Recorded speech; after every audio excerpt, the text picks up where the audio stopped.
पश्चिम बंगाल में ममता बनर्जी की party TMC के आतंक का राज इस कदर चल रहा है कि उसके कार्यकर्ता बकायदा लिस्ट जारी कर बीजेपी वर्कर्स का बहिष्कार करने का आदेश देते हैं और पूरा प्रशासन इसे चुपचाप देखता रहता है। बीजेपी ने आरोप लगाया है कि टीएमसी ने कुछ बीजेपी कार्यकर्ता की लिस्ट जारी कर बंगाल के दुकानदारों को यह आदेश दिया है कि इन भाजपा कार्यकर्ताओं को कोई भी सामान न बेचा जाए, यहाँ तक कि चाय भी नहीं। पश्चिम बंगाल में भाजपा की महिला मोर्चा अध्यक्ष किया घोष ने ट्वीट करके यह जानकारी साझा की है।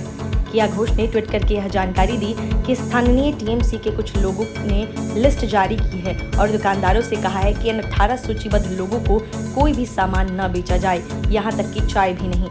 यदि सामान बेचना भी है तो टीएमसी से पूछकर। घोष ने कहा कि इन सभी लोगों के बीच यही समानता है कि ये सभी भाजपा कार्यकर्ता हैं। केंद्रीय वित्त मंत्री निर्मला सीतारमण ने किया घोष के ट्वीट पर प्रतिक्रिया देते हुए कहा कि मुख्यमंत्री ममता बनर्जी यह सुनिश्चित करे कि पश्चिम बंगाल में सभी लोगों के साथ समान व्यवहार हो, अन्यथा यह शर्म की बात है।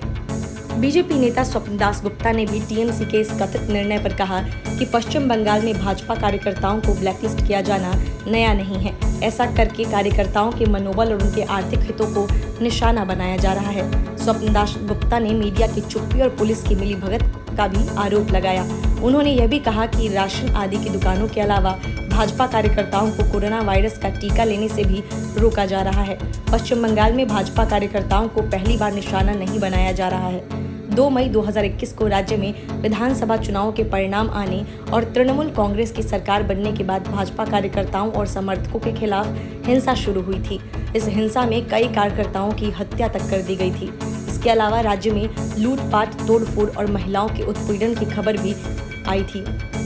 तृणमूल कांग्रेस के कार्यकर्ताओं पर इन घटनाओं में शामिल होने का आरोप लगाया गया। चुनाव बाद शुरू हुई हिंसा के बाद भारी संख्या में भाजपा कार्यकर्ताओं और समर्थकों ने असम की ओर पलायन शुरू कर दिया था।